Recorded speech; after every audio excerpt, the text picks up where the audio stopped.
കൂട്ടുകാർക്ക് നല്ലൊരു ദിവസം ആശംസിച്ചുകൊണ്ട് മാമ്പഴത്തിന്റെ പുതിയ വീട്ടിലേക്ക് സ്വാഗതം. നമുക്ക് നേരെ ഗൗരിയുടെ ശങ്കറിന്റെയൊക്കെ ഇന്നത്തെ ഒരു അടിപൊളി വിശേഷത്തിലേക്ക് അങ്ങോട്ട് പോയാലോ.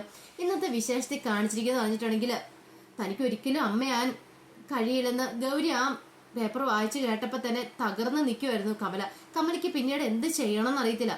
ഈ സമയത്താണ് ശേഖർ അങ്ങോട്ട് വരുന്നത്. അപ്പൊ ശേഖർ കേട്ടു ഇവര് പറയുന്ന കാര്യങ്ങളൊക്കെ.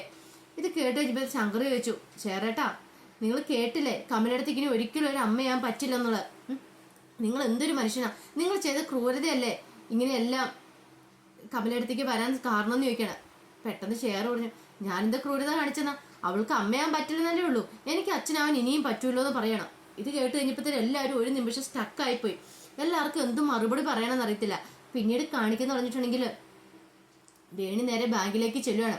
അപ്പോൾ ബാങ്കിൽ താഴെ ഓട്ടോറിക്ഷ ചെന്ന് നിന്ന് കഴിഞ്ഞാൽ ബാങ്കിലേക്ക് നോക്കും. എൻ്റെ ദൈവമേ, ഇത്രയും വലിയ ബാങ്കിലാണ് ആദർശമായിട്ടും ജോലി ചെയ്യുന്നത്.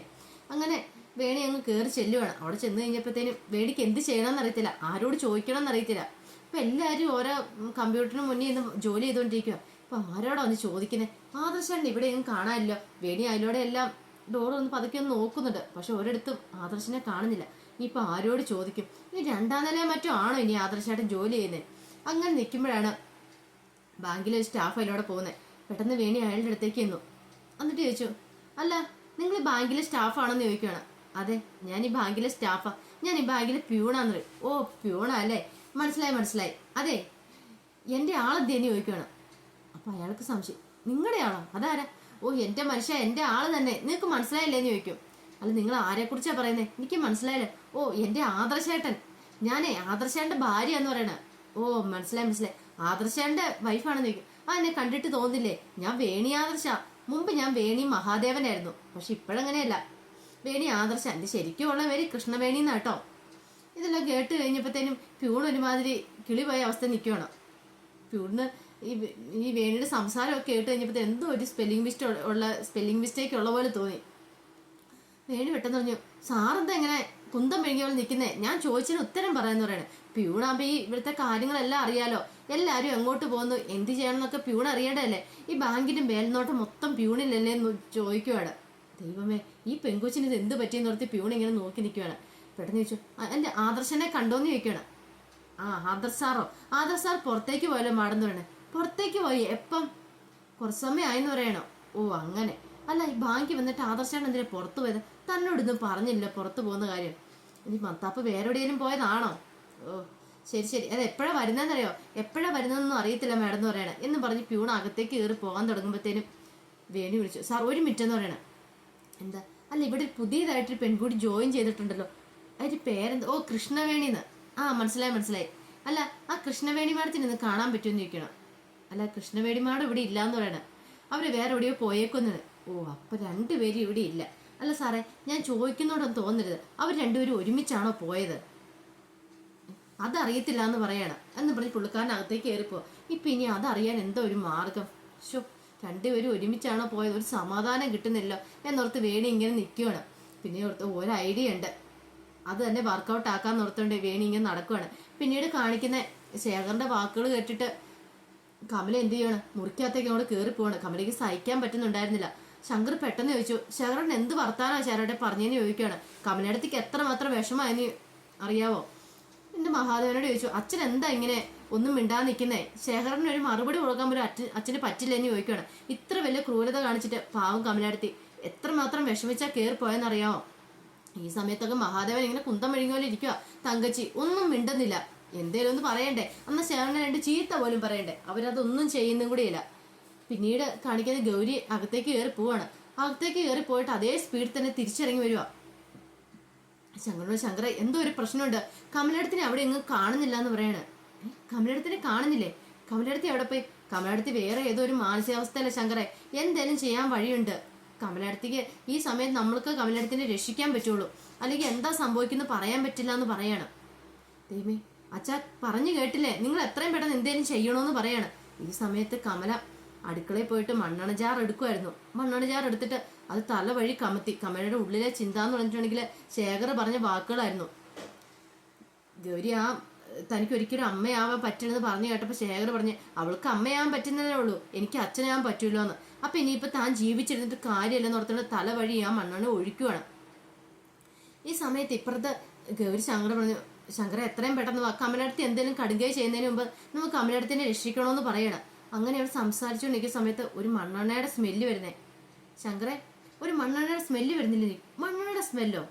പെട്ടെന്ന് പിള്ളച്ചേട്ടൻ, ശരിയാ ഒരു മണ്ണെണ്ണയുടെ സ്മെല്ല് വരുന്നുണ്ട്, അടുക്കള ഭാഗത്തു നിന്നാണ് തോന്നേ എന്നും പറഞ്ഞുകൊണ്ട് ഗൗരി ശങ്കറിന്റെ കയ്യെ പിടിച്ച് വാ ശങ്കര എന്ന് പറഞ്ഞിട്ട് പിടിച്ചു വലിച്ചുകൊണ്ട് അടുക്കളയിലേക്ക് ഓടുവാണ്. അവർ ചെല്ലുമ്പോൾ കാണുന്ന കാഴ്ച എന്ന് പറഞ്ഞിട്ടുണ്ടെങ്കിൽ കമലടുത്തി മണ്ണെണ്ണയ്ക്കകത്ത് കുളിച്ചിട്ട് തീപ്പെട്ടി വരയ്ക്കാണ്ട് തുടങ്ങുക. ഓടി ചെന്നിട്ട് ഗൗരി എന്ത് ചെയ്യുവാണ്, ആ തീപ്പെട്ടി മേടിച്ച് അങ്ങോട്ട് എറിഞ്ഞു കളയാണ്. എന്താ കമലടുത്തി കാണിക്കുന്നേ എന്നും പറഞ്ഞുകൊണ്ട് കമലനെ കെട്ടിപ്പിടിക്കുകയാണ്. എന്നിട്ട് അവിടെ പിടിച്ചിരുത്തുക. കമലടുത്തി, ഈ സമയമൊക്കെ കടന്നു പോകും, നമ്മളിതെല്ലാം സഹിക്കണം.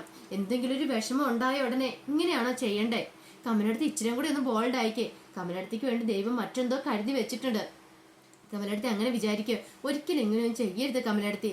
ഒന്നുമില്ലേലും ഇതേ ഞാനുണ്ട്, ശങ്കറുണ്ട്, ഞങ്ങളെല്ലാവരും കമലടുത്തിന്റെ കൂടെയില്ലേ. കമലടുത്തി പിന്നെ എന്തിനാ ഇങ്ങനെയൊക്കെ ചെയ്യാൻ പോയത് എന്ന് പറഞ്ഞാൽ ഗൗരിയോ അപ്പം ഒന്ന് കരയാണ്. ഗൗരിക്ക് സഹിക്കാൻ പറ്റുന്നുണ്ടായിരുന്നില്ല.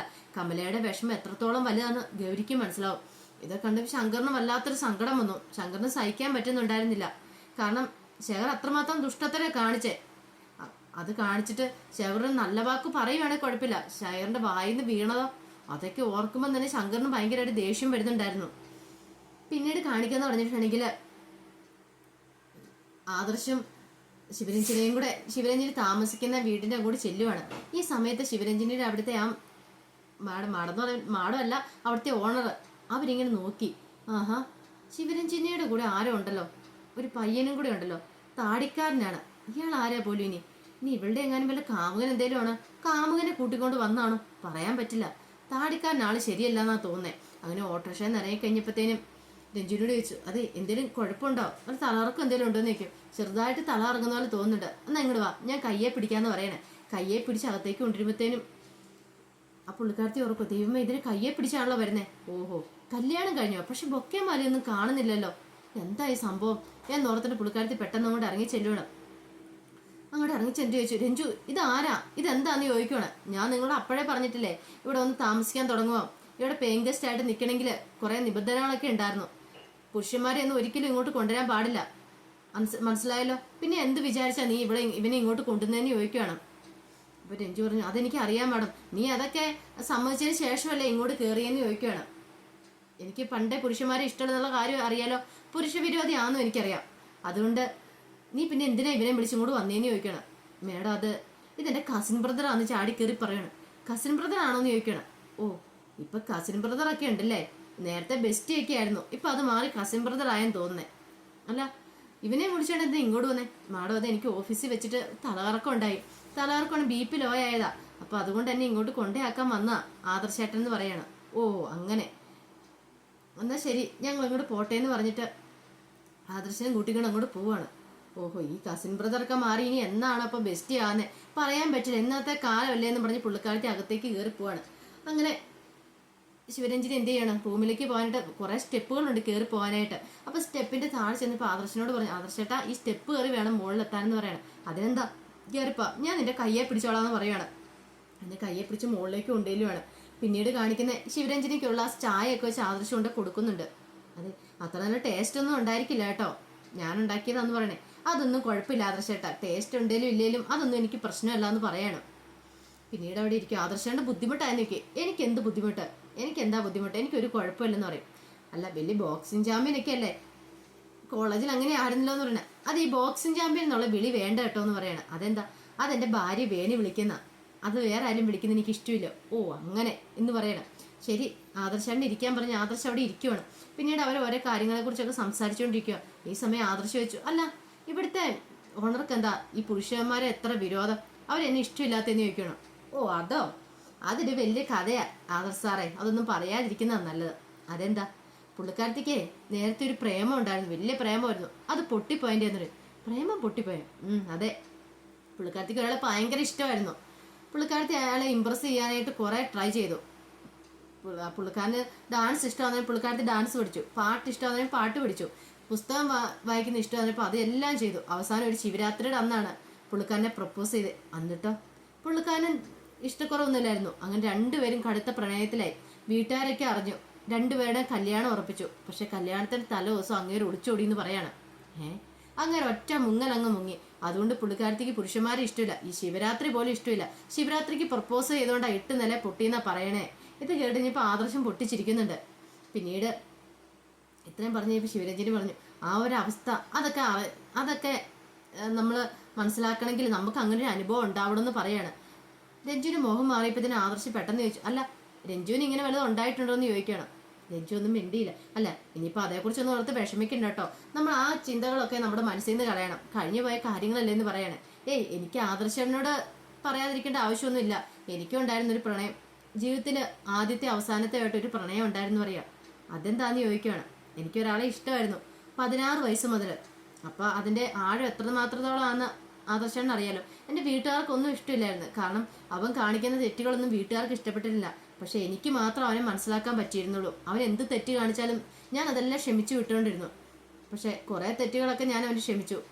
പക്ഷെ ഞങ്ങൾ പിരിയാ സമയത്ത് അത് അവനൊരു തെറ്റ് ചെയ്തു. ആ തെറ്റ് എനിക്ക് ഒരിക്കലും ക്ഷമിക്കാൻ പറ്റുന്ന ആയിരുന്നില്ല. അവൻ ആ തെറ്റ് ചെയ്തതോടുകൂടി ഞാനും അവനും തമ്മിൽ പിരിഞ്ഞു. പക്ഷെ അതിനുശേഷം ഇന്ന് വരെ ഞാൻ അവനെ കണ്ടിട്ടില്ല, മിണ്ടിയിട്ടില്ലെന്ന് പറയാണ്. ഇത് കേട്ട് കഴിഞ്ഞപ്പോൾ ആദർശ് ഇങ്ങനെ ഞെട്ടലോടെ രഞ്ജുവിനെ നോക്കി നിൽക്കുകയാണ്. അപ്പോൾ അതിൻ്റെ വിശേഷങ്ങളൊക്കെ എന്ന് കണ്ടേന്ന് പറഞ്ഞിട്ടുണ്ടെങ്കിൽ ഇതിൻ്റെ ബാക്കി വിശേഷങ്ങളുമായിട്ട് വൈകുന്നേരത്തെ പ്രൊമോയും ഞാൻ വരാട്ടോ. ഒരിക്കൽ കൂടി എല്ലാവർക്കും നല്ലൊരു ദിവസം ആശംസിച്ചു നിർത്തുന്നു. നന്ദി.